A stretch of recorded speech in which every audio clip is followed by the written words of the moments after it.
ইব্রাহিম আলাইহিস সালামের মতো স্বপ্ন বাস্তবায়নে লেগে যাবে? না, হারাম হবে।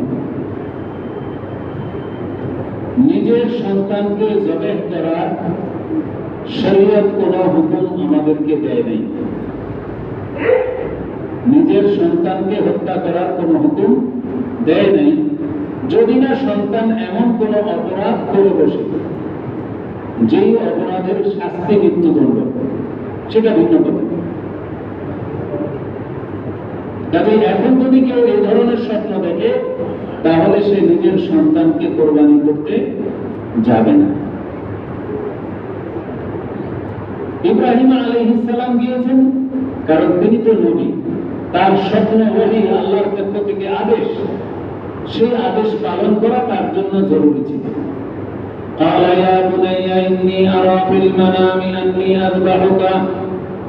ইব্রাহিম আলাইহিস সালাম তিনি তার সন্তান ইসমাঈল আলাইহিস সালামকে বললেন যে আমি স্বপ্নে দেখলাম আমি তোমাকে জবেহ করছি, ফানজুর মাযা তারা, তো এখন তুমি চিন্তা ভাবনা করে দেখো তোমার রায় কি, তোমার অভিমত কি। পরীক্ষা দুজনের, বাবারও পরীক্ষা হচ্ছে, ছেলেরও পরীক্ষা হচ্ছে, যে আল্লাহর প্রতি ঈমান, আল্লাহর প্রতি বিশ্বাস কতটা মজবুত, এই পরীক্ষা চলছে। হযরত ইসমাঈল আলাইহিস সালাম নির্দ্বিধায় বলে দিলেন, قال يا أبت افعل ما تؤمر ستجدني إن شاء الله من الصابرين।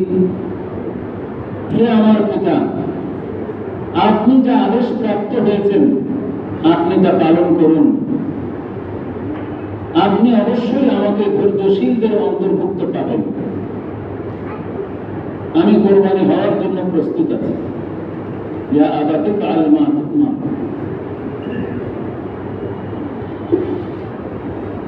সাতাজিদুনি ইনশাআল্লাহু মিনাস সাবিরিন।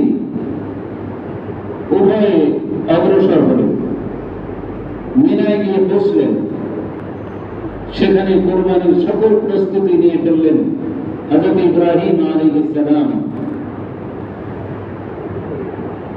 হযরত ইসমাঈল আলাইহিস সালামকে ইব্রাহিম আলাইহিস সালাম শুয়ে দিলেন, ধারালো ছুরি নিয়ে প্রস্তুতি গ্রহণ করলেন, জবে শুরু করে দিলেন।